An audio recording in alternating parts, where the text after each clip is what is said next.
Let's start, I guess, with my story. So basically, I was tragic story, but anyway, I was born perfectly healthy, and then my parents decided to give me a vaccine when I was little, about 2 years old. So I got the polio vaccine, and it was a live polio vaccine, and that basically paralyzed me. It gave me paralysis, and I had like seizures, and I was just basically all in this little ball, just all stuck up, and I couldn't move or anything. So my parents were trying to find the truth, and all these doctors were just saying that my health is going downhill, down, and no really solution.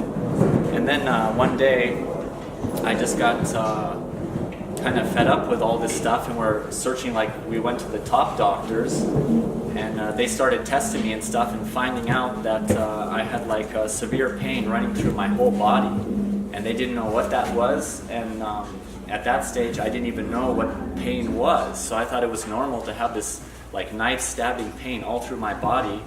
And then when this one doctor expert found out that I had this pain running all through my body, I just broke down and started crying, because I realized that that wasn't normal. And I remember being a baby and I didn't have any pain or suffering, and all of a sudden I thought, geez, I'm in pain all the time. So I would actually go, whenever my parents would go to these experts,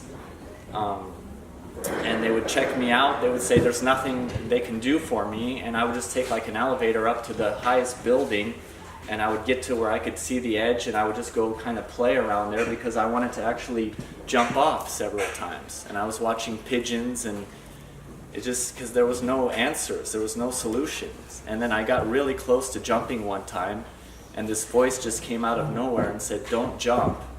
And then I kind of didn't listen, and then I went another time up, and then the voice said, don't jump, a solution is coming soon. And within a few days, my mom found a fasting book by Paul and Patricia Bragg called The Miracle of Fasting, and I was about 11 years old at that time.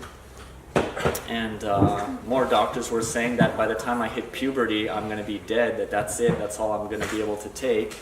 So immediately they started fasting me, and I did just 1 day fast. I got used to 1 day fasting just on water, and then I did 3 day fasting, and then 5 day, and then 7 day, and then I built up to 10 days, and then when I got comfortable with that, I went up to 15 days, and I started feeling kind of better, and then I started doing all the way up to 21 days, and when I started doing a couple 21-day water fasts, for the first time, I felt like this surge of energy come through me, and I started feeling alive, and my hands were tingling, and my fingers were kind of moving, and a miracle happened. I started just slowly coming out of it to where I could move, and I'm really grateful for my parents not giving up on me, because they gave me physical therapy 3 times a day, every day. So when they started seeing that I was improving, they were just stretching out my hands and my legs and massaging them like crazy and going back and forth.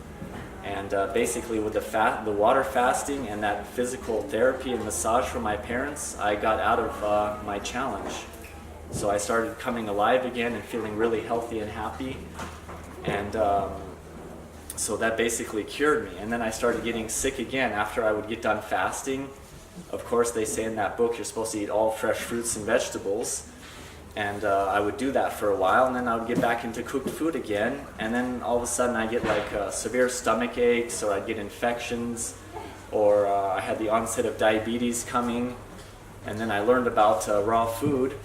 My mom one day handed me this book from David Wolfe called Nature's First Law, which that information is a bit old and not so current and so good, but in there I basically learned that raw food is the way to go.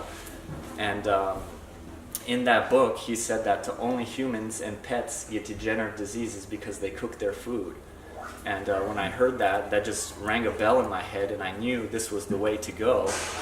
And I just started eating all raw food, and basically really simple. I was eating just like fruits for breakfast and lunch, and then in dinner time, I would have a salad with one type of fat. And back then when I started, there was no really potlucks or anything going on, so I just ate real simple. And then 2 to 3 or 4 years later, they become like potlucks around and stuff, so we'd go to potlucks and they had all this gourmet food, lots of nuts and seeds and things together, and I would eat that and I would have a bellyache. So then I went back to eating simple again. So basically I learned through all that to just eat real simple, eat your fruits and your veggies, and mainly fruits, and they have to be ripe and in season. Things that are in season are really great. So I always ate real simple, and that basically took care of my juvenile diabetes, my toenails, my infections. One time a doctor wanted to cut off a toe because it was so infected, and raw food just cured everything for me. And it also picked up my mood, and I'm like happy 95% of the time. So this is why I want to share this happy message with you all.